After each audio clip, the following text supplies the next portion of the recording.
This short lecture is going to remind you of the important things that happen with the advent of metallurgy or with the Bronze Age.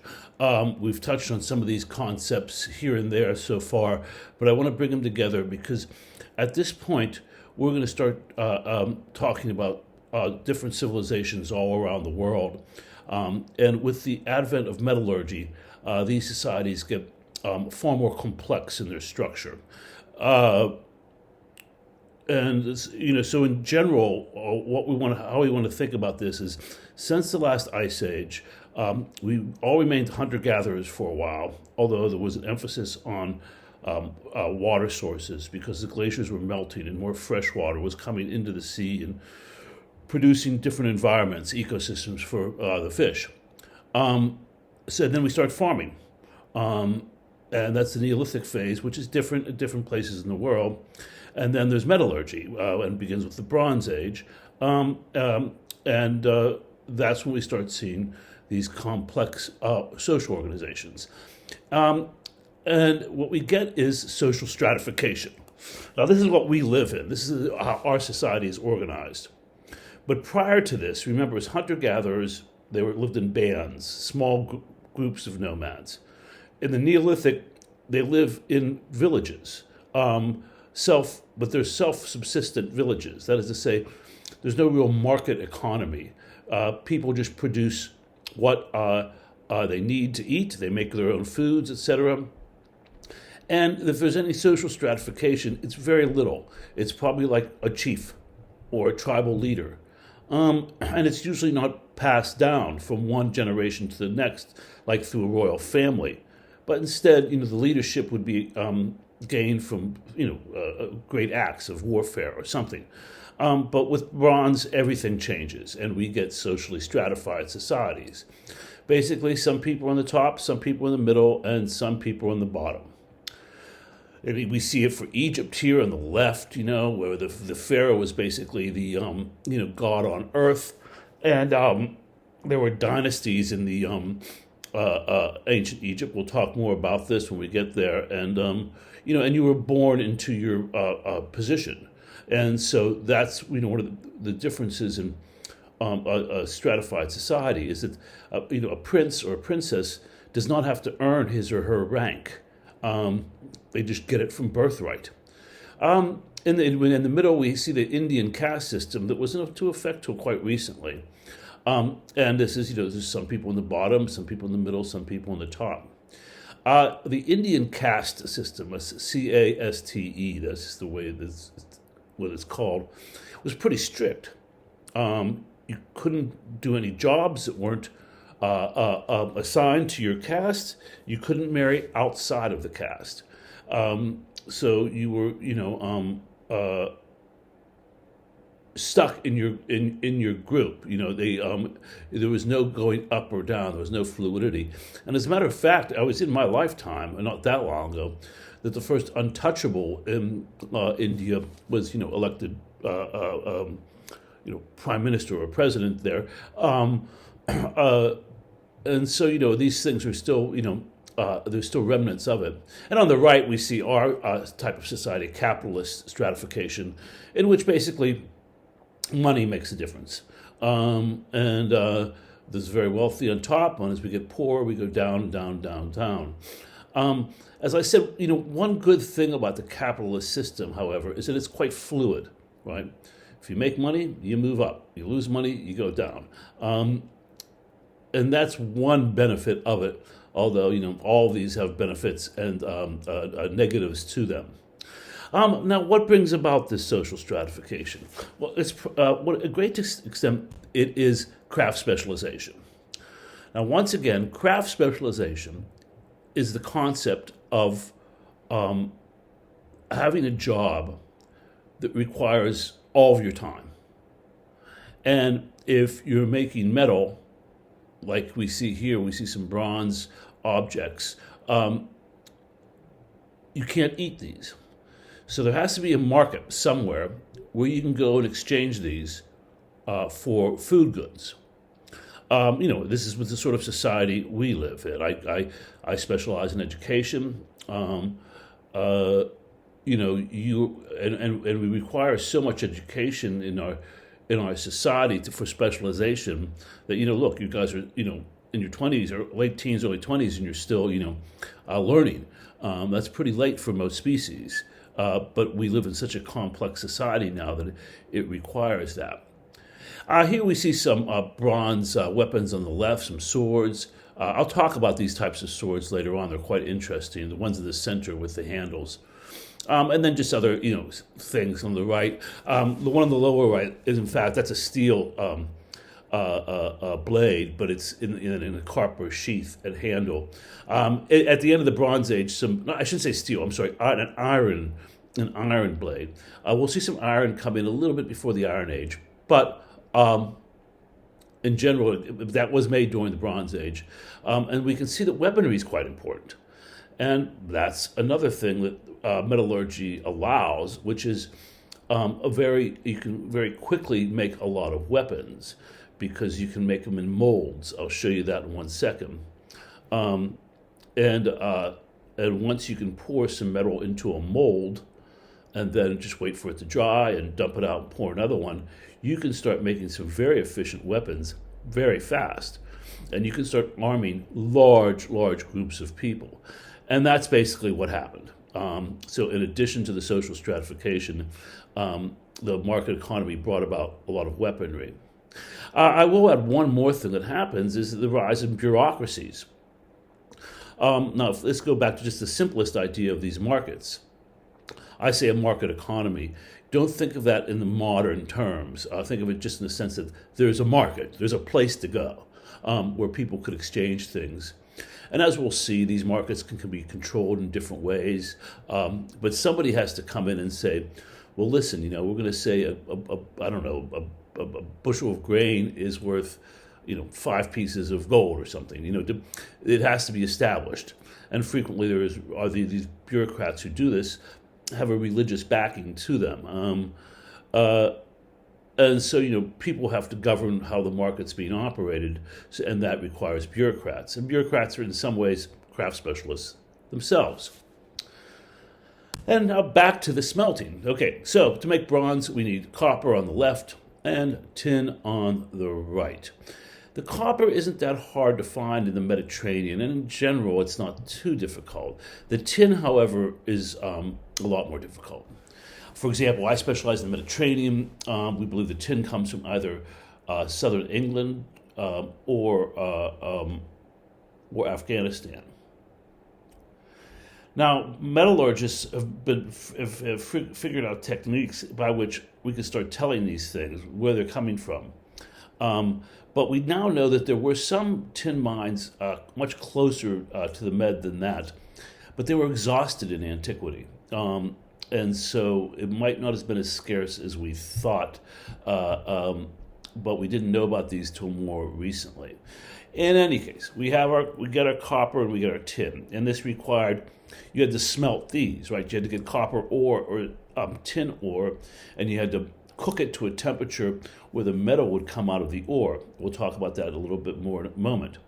And once the metal comes out in a liquid form, you save it, and then you can combine the tin to the copper to whatever proportions they used, and that gave you bronze, which was stronger than copper or tin by itself, stronger. And so here on the left, we see, for example, these guys, this artist reconstruction of them smelting, and we can see a real furnace on the right there.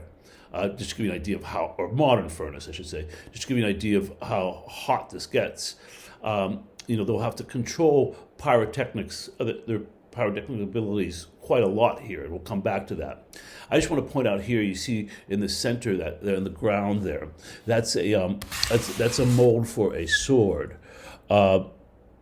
Those two things on the upper left-hand side, those two things coming off the handle, were just places where you could feed in the bronze when this thing was covered, and then break it off once it was made. But that gives you an idea of just how quickly you can start making weaponry. You can start producing lots of it, and it's much stronger than anything people had seen prior to that. Now, in our more ancient ones, this is our construction of them. They're frequently dug into the ground, and uh, it didn't have to be too large, but depending on what you were making, and you had to get a very, very, very good heat going, and then you would then smelt the core over top of it. One of the things I want you to pay attention to is on the right hand side in the center. You see the word "tuyere." Those are little hollow things, items that you would use billows to pump air into, because you have to, constantly pump air into these flames to keep them hot and keep them going. And on the right, you can see we actually find pieces from the production of metals, the leftovers, which I'll discuss right now. Like the stuff on the left is the slag. That's the impurities that are left over in the smelting process. This stuff's hard to recognize. Actually, you got to know what you're looking for or looking at. The best way to try to tell is, quite frankly, with the weight.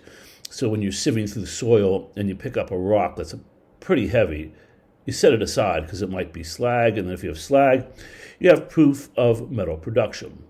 And on the right, in the bottom right, we see what these sort of more simpler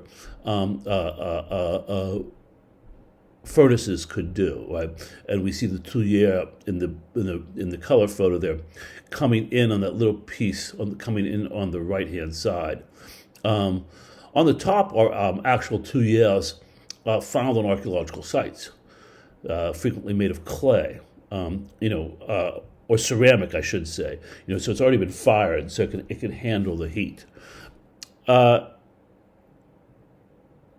And once again, this requires very high temperatures, which I'll get to in one moment. I just want to point out that these are some examples of ancient tin and copper ingots. The tin ones are much rarer, because they frequently just, we've only found out when it was too late that, a lot of them just crumble into dust, and people didn't know that they were excavating them. It took some specialists to tell everybody. The one on the right is corroded. That's called an oxhide ingot, because it's sort of like if you were to skin an oxen, it would still have its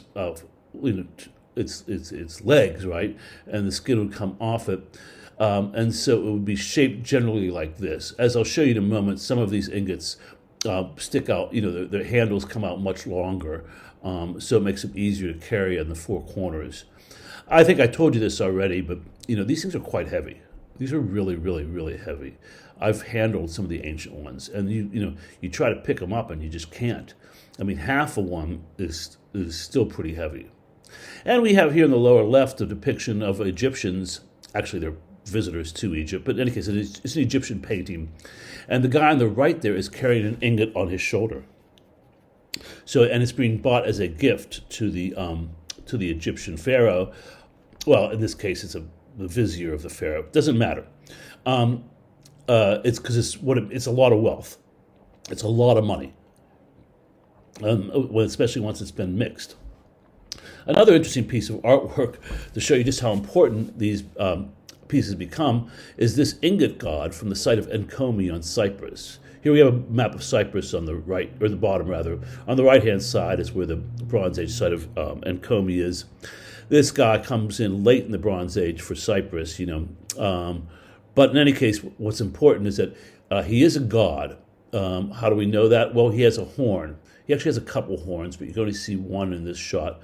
And in Mesopotamia, people with horns were gods. That's how they depicted gods. And this is a smiting god, or he has a spear of some sort, and he is, to show that he is powerful. And he stands upon an ingot. So we can see that, these ingots have entered into the spiritual realm here. So much so that there would be a deity that would sort of look after it. So we see this as artwork, is my point, and these ingots become quite important. And you can see the one that it's standing on, its four corners come out a bit farther, make it easier to carry. Now, back to the temperatures here. They have to be quite high. Now, I'm just showing you a bunch of different, metals here to give you an idea of how, different ones when they melt. Now, the important ones are the tin and the copper. Now, for the tin, I just have the Fahrenheit, which isn't that great, actually. It smelts pretty light, not that hot, rather. Look at the silver, though. You can see it has the Celsius number and then the Fahrenheit number, right? Celsius is always a lot less than the Fahrenheit, temperature measurements. But notice the one for copper, and that's a Celsius temperature. So it's quite high. And so they have to get their furnaces quite high to make it, and look for the cast iron. I mean, we're not in the Iron Age yet, but when we get to the Iron Age, look at the Fahrenheit temperature you have to attain and maintain in order to make something from that type of metal. So their pyrotechnics are quite good. And once again, this isn't just reaching this heat once and then it's all over. The heat would have to be maintained for a while. And so these guys knew what they were doing. It's also very dangerous work. And it also indicates that they're in long distance, they're connected with long distance trade routes, because not every place has both the copper and the tin. Although Cyprus did have the copper, and then that's probably why that deity in the last slide is from there, because copper was so important to the society. In any case, it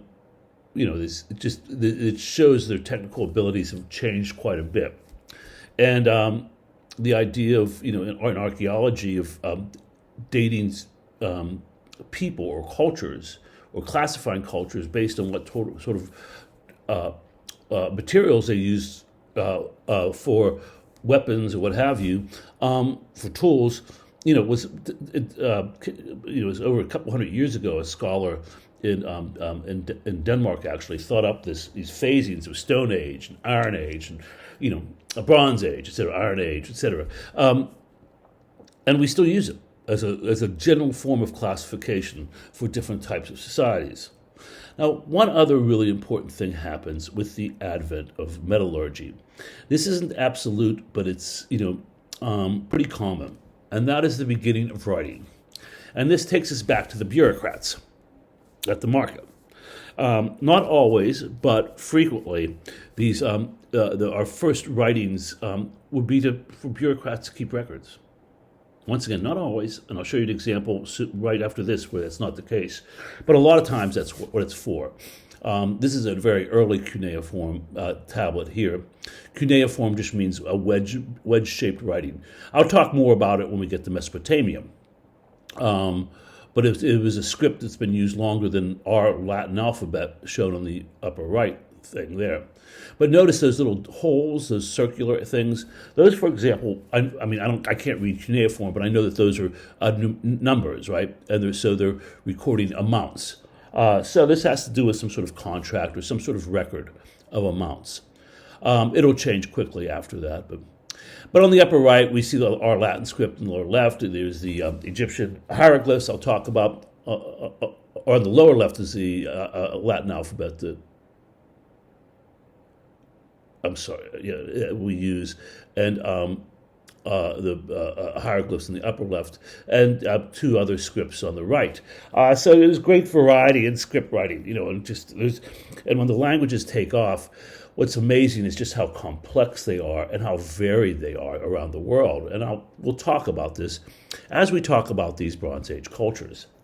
Now, one last sort of fun advent of writing was in China, where they had this stuff called oracle bones, which could be like tortoise shells on the left, or animal scapulae. Scapula is, your shoulder bone.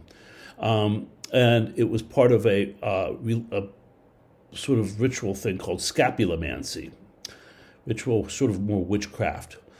And what they did with these bones is they would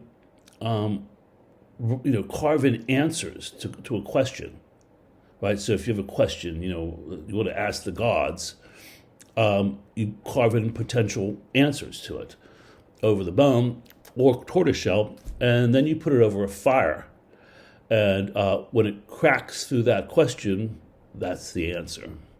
And by the way, these things are they're Shang dynasty, so they're early on in Chinese history. There's a lot of them. Apparently tens of thousands of them. They're just found by the hordes. So this was quite a popular thing to do. So with Bronze Age, we get three concepts that are important for you to know. Is we get social stratification, we get craft specialization, and we frequently get writing. And we'll talk more about these in depth as we go from one culture to the next. But I just want to show you when we find metal on these old sites, we can draw a lot of conclusions based on the mere fact that they were using it. So keep these ideas in mind as we go through the semester.